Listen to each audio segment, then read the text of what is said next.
Hello students, সকলকে স্বাগতম তোমাদের চ্যানেল ক্রিয়েটিভ এডুকেশনে। আজকে তোমাদের চ্যানেলে কোষে দেখি 19 অষ্টম শ্রেণীর সমীকরণ গঠন ও সমাধান এই চ্যাপ্টার শুরু করব। তো এই চ্যাপ্টার শুরু করার আগে কিছু গুরুত্বপূর্ণ বিষয় তোমাদের সঙ্গে আলোচনা করতে হবে, যেমন কিভাবে আমরা সমীকরণগুলো গঠন করব, কিভাবে সমাধান করব। কিছু কিছু কথা এমনও আছে যেগুলো হয়তো তোমরা প্রথমবার শুনতে পারো। তো আজকে তোমাদের সেই সমস্ত কথাগুলো, সেই সমস্ত বিষয়গুলো আমি তোমাদেরকে জানাচ্ছি। হঠাৎ করে তোমরা বলতে পারো সেই জিনিসটা তো আমরা আজকে প্রথম শুনছি, আকাশ থেকে পড়ে দিতে পারো, ঠিক আছে? তো এই কারণেই আজকে এই বিষয়টা তোমাদেরকে সমস্ত কিছু ক্লিয়ার করবো। তাহলে চ্যাপ্টারটার নাম কি দেখো তোমাদের, এই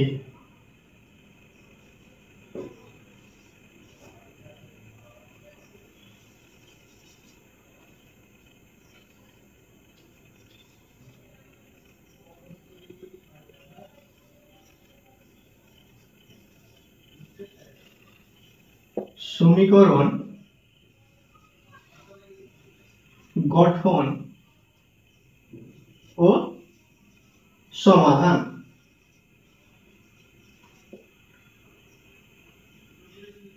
ঠিক আছে, এইটা হচ্ছে তোমাদের চ্যাপ্টার। তো তোমরা ক্লাস 7-এ সকলেই ধারণা আছে যে সমীকরণ কিভাবে গঠন করতে হয় বা কিভাবে সমীকরণ গঠন করা হয়। যদিও না বুঝতে পেরে থাকো কোনো অসুবিধা নেই, আজকে তোমাদের সেই সমস্ত জিনিস আমি বিষয়গুলো সমস্ত কিছু ক্লিয়ার করে দেবো।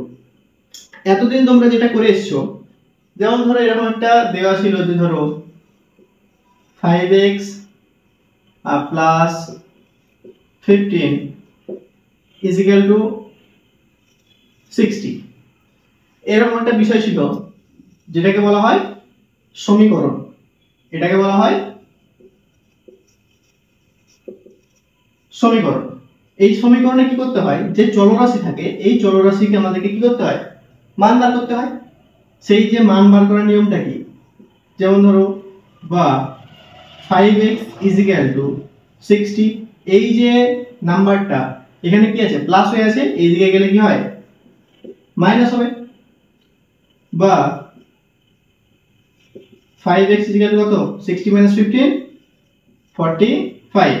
আচ্ছা, যেহেতু সমাধান করছি আমরা শুধুমাত্র চলরাশির মানটাই বার করব, বাকি সমস্ত কিছু আমরা সমান চিহ্ন ডান দিকে নিয়ে যাব। বা x এর মান কত হবে তাহলে 45 ডিভাইডেড বাই 5। কেন ডিভাইড হলো, কারণ এই 5টা x এর সঙ্গে গুণ হয়েছিল। তাহলে কত হলো, 5 একে 5, 5 9 45। তাহলে বা x সমান 9। আচ্ছা দেখো, তুমি পুরো কোশ্চেন করতেই পারো স্যার বা কেন লিখছো বা কেন লিখছেন। আমরা পরপর কি দুটো সমান লিখতে পারি, এভাবে সমান লিখতে পারি না। সেই কারণে একটা সমান রাখবো, বাকি এগুলো আমরা বা দিয়ে লিখতে যাবো। তাহলে এই যে চলরাশির মান বার করলাম, এই মান বার করাটা হচ্ছে কি সমাধান। তাহলে এইটাকে বলা হয় সমীকরণ, আর এই যে চলরাশির মান বার করাটা হয় যে বার করছি সেটাকে বলা হয় সমাধান। এই ক্ষেত্রে কি হয়, সমানের বাঁদিকে যদি কোনো একটা জিনিস আছে, যদি সেটা প্লাসে থাকে তাহলে এই সাইডে গেলে মাইনাস হবে। মানে কোনো জিনিস যদি এদিকে প্লাস থাকে এদিকে গেলে সেটা হয়ে যাবে মাইনাস। যদি এদিকে মাইনাস থাকে তাহলে এদিকে গেলে হবে প্লাস।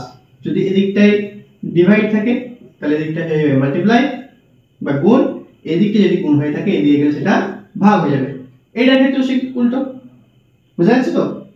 এবার দেখো, তোমরা ন্যূনতম যে জিনিসগুলো এখানটায় দেখেছো যে সমীকরণ থাকে, সেটা আমরা সমাধান করি, যে চলরাশি থেকে সেটা মান বার করি, সেটা হচ্ছে সমাধান। তাহলে সমীকরণও জানি, সমাধানও জানি। এবার এখানে তোমাদের নতুন বিষয় কি বলছে, সমীকরণ গঠন। মানে এইটা তোমাদেরকে দেওয়া ছিল বলে তোমরা সমাধান করছো। এবার এই বিষয়টাই তোমাদেরকে নিজে থেকে কোশ্চেন পড়ে বানাতে হবে। সেটা কিভাবে হবে দেখো, আমি তোমাদেরকে বুঝিয়ে দিচ্ছি।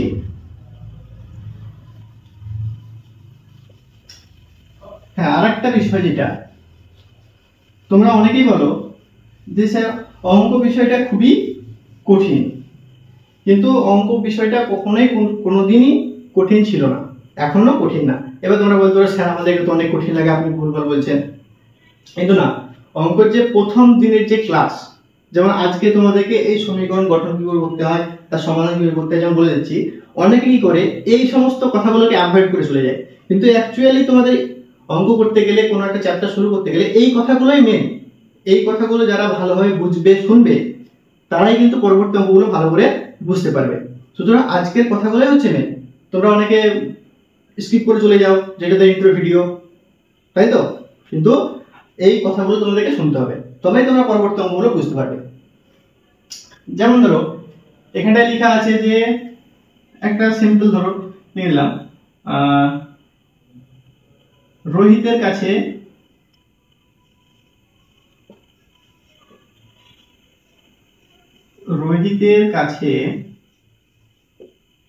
যতগুলি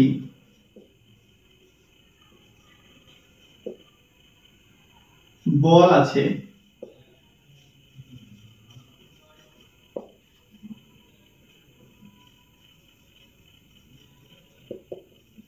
আমার কাছে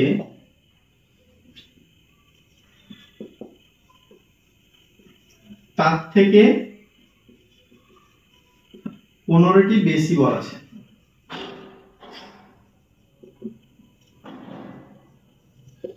দেখো একটা জাস্ট বোঝানোর জন্য একটা সিম্পল কোশ্চেন নিয়েছি, রোহিতের কাছে যতগুলি বল আছে আমার কাছে তার থেকে 15টি বল বা 15টি বেশি বল আছে। তাহলে এখানটায় কি, আমার কাছে তো 15টি খানা বেশি আছে আমি জানি এটা, কিন্তু কার থেকে, রোহিতের থেকে। রোহিতেরটা তো আমি জানছি না যে কতগুলো আছে, তাই তো। তাহলে এখানটায় কোনো জিনিস যদি না জানা থাকে আমরা কি ধরে নিই, যে x ধরে নিই, তাই তো। ধরি রোহিতের কাছে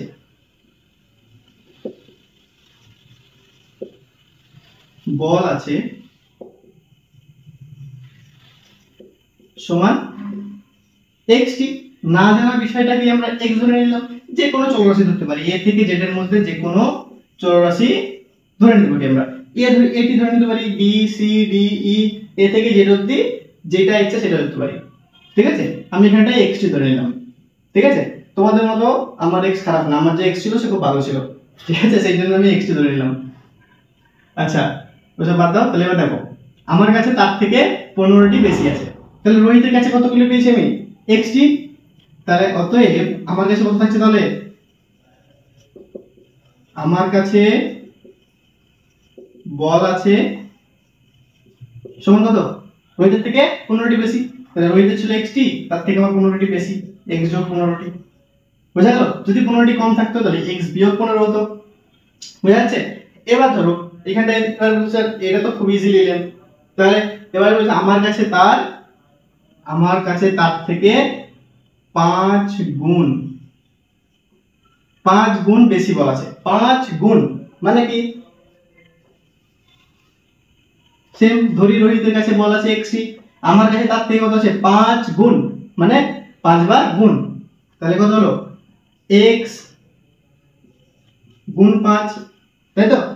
কিন্তু এটা আমরা কি করে লিখি, 5x, এইভাবে, মিডলে কোনো সাইন দেওয়ার দরকার নাই, এইভাবে লেখা থাকলেই বোঝা যায় যে এটা গুণ হয়ে আছে। বুঝা গেল? এইরকম ভাবে আরো কিছু কিছু এবার তোমাদের থাকবে। এখানে ধরো আরেকটা লাইন বাড়িয়ে দিল, হ্যাঁ, যে আরেকটা লিখে দিল যে সাব্বার কাছে আছে 10টি বা 15টি, তাদের একত্রে মোট কত হলো, তখন সেগুলো অ্যাড করে দেওয়া হবে, অঙ্ক দেখে আমরা বুঝবো। এবার যে বিষয়টা আমি বলছি, যে এই চ্যাপ্টারে অঙ্ক করতে গেলে তোমাদেরকে 3-4টে বিষয় যেটা জানতে হবে সেটা আমি লিখে দিচ্ছি। দেখো যেগুলো নতুন নতুন কথা তোমরা আগে শুনেছো কিনা জানি না।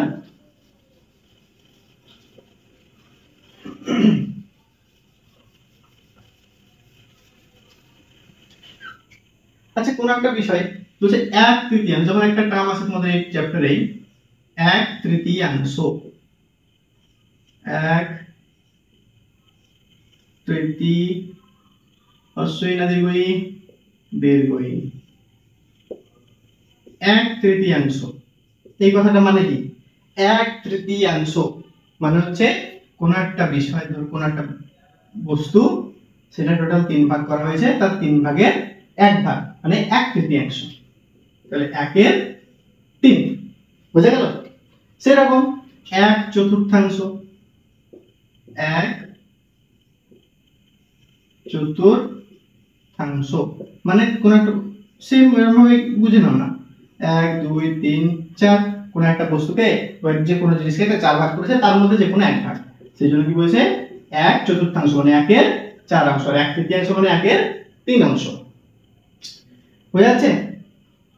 এবার যদি বলে, যেমন ধরো তোমাদের একটা অঙ্ক আমি বলি যে রাহুল কে আছে बताओ,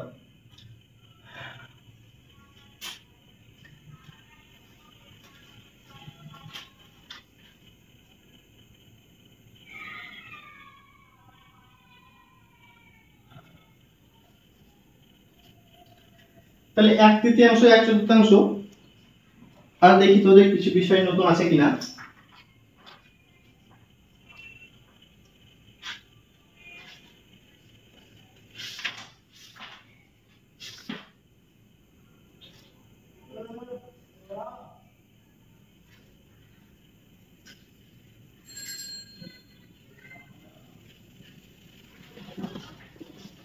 হ্যাঁ, তোমাদের আরেকটা বিষয় যেটা জানার আছে, আরেকটা বিষয় হচ্ছে যে যখন আমরা সংখ্যা লিখি, সংখ্যা যে কোনো একটা সংখ্যা, ধরো 25 এটা একটা সংখ্যা, 175 একটা সংখ্যা, 385 একটা সংখ্যা, এগুলো তো আমরা একটা সংখ্যা বলি, কিন্তু এই সংখ্যার মানটা আমরা কিভাবে নির্ধারণ করি বলতো?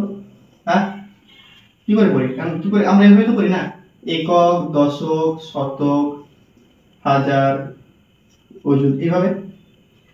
তার মানে কি এককের ঘরে যে সংখ্যাটা, যেমন ধরো এটা 385, তাহলে এককের ঘরে যে অঙ্কটা আছে সেই অঙ্কটার সঙ্গে কত গুণ হয়ে আছে? 5 এর সঙ্গে 1 গুণ হয়ে আছে। আচ্ছা, দশকের ঘরে যে সংখ্যাটা আছে তার সঙ্গে 10 গুণ হয়ে আছে। শতকের ঘরে যে সংখ্যাটা আছে সেটার সঙ্গে কত গুণ হয়ে আছে? 100 গুণ হয়ে আছে। তবেই না এটা টোটাল করে আমরা 385 পেয়েছি। দেখো 3 * 100 কত? 300, 8 * 10 কত? 80, 5 * 1 কত? 5, সবগুলো অ্যাড করলে কত? 583। তাহলে 385 এটা পাচ্ছি। আচ্ছা, এই বিষয়টা কেন বললাম, তোমাদের একটা অঙ্কতে কাজে লাগবে এটা, তো অঙ্কটাতে একটু ইন্টারচেঞ্জ করতে হবে, যে সংখ্যাটার মধ্যে অন্তর বার করতে হবে। তাহলে এই বিষয়গুলো, যে বিষয়গুলো বললাম, এই বিষয়গুলো তোমাদের নতুন, তোমাদের এই চ্যাপ্টারে কাজে লাগবে, সেই জন্য এই প্রত্যেকটা জিনিস আমি তোমাদেরকে আগে থেকেই বলে দিলাম, যাতে অঙ্ক করার সময় হঠাৎ করে মনে হয় যে উপর থেকে বলে সেই বিষয়টা যেন না হয়। প্রত্যেকটা অঙ্ক আমরা ভালোভাবে আস্তে আস্তে বুঝবো, দেন তারপরে করবো, কোনো তাড়াহুড়ো করার দরকার নেই। আজকের জন্য এতটুকুই, তাহলে দেখা হচ্ছে তোমাদের সঙ্গে নেক্সট ভিডিওতে এই চ্যাপ্টারের অঙ্কগুলো করার সময়। ততক্ষণ সবাই সুস্থ থেকো, ভালো থেকো, আর পড়াশোনাটা চালিয়ে যাও।